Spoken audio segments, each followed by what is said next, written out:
વાત કરીએ દાહોદની તો દાહોદ લીમખેડામાં ઓવરબ્રિજનું કામ ધીમી ગતિએ જોવા મળ્યું કે જ્યાં પાણીયા ફાટક ઉપર ઓવરબ્રિજનું કામ ગોકળ ગતિએ ચાલી રહ્યું છે ત્યારે સર્વિસ રોડ અધૂરો બનાવતા લોકોને તકલીફ પડી રહી છે। જ્યાં છેલ્લા કેટલાય મહિનાઓથી જે કામ કાર્યરત છે ત્યારે સર્વિસ રોડ ઓવરબ્રિજનો 0 પોઈન્ટ સુધી બનાવવા માંગ કરવામાં આવી છે। તો દાહોદમાં કે જે ઓવરબ્રિજનું કામ ગોકળ ગતિએ ચાલતું હોય તેવું જોવા મળી રહ્યું છે। દાહોદ લીમખેડામાં ઓવરબ્રિજનું કામ એકદમ ધીમી ગતિએ ચાલી રહ્યું છે જેને લીધે લોકોએ હાલાકી ભોગવવાનો વારો આવ્યો છે।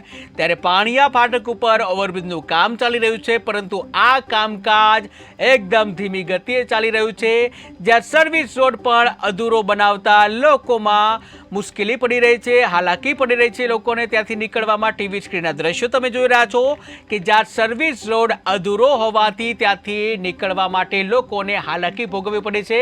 ત્યારે કાદવ કીચડ જેવો માહોલ થઈ ગયો છે જ્યાં વાહનો ફસાઈ જવાની ઘટનાઓ બનતી હોય છે, અકસ્માત થવાની ઘટના બનતી હોય છે। ત્યારે મહિનાઓથી આ કામ કાર્યરત છે પરંતુ ગોકળ ગતિએ કામ ચાલે છે। ત્યારે સર્વિસ રોડ ઓવરબ્રિજનો જે 0 પોઈન્ટથી શરૂ કરવામાં આવે તેવી પણ માંગ કરવામાં આવી રહી છે।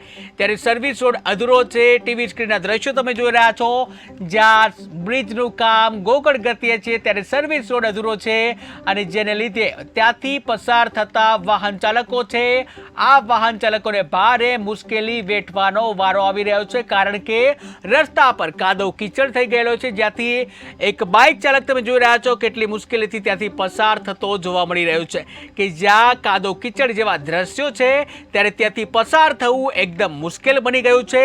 ત્યારે વહેલામાં વહેલી તકે આ ઓવરબ્રિજનું કામ પૂર્ણ કરવામાં આવે તેવી લોકમાંગ ઉઠી છે।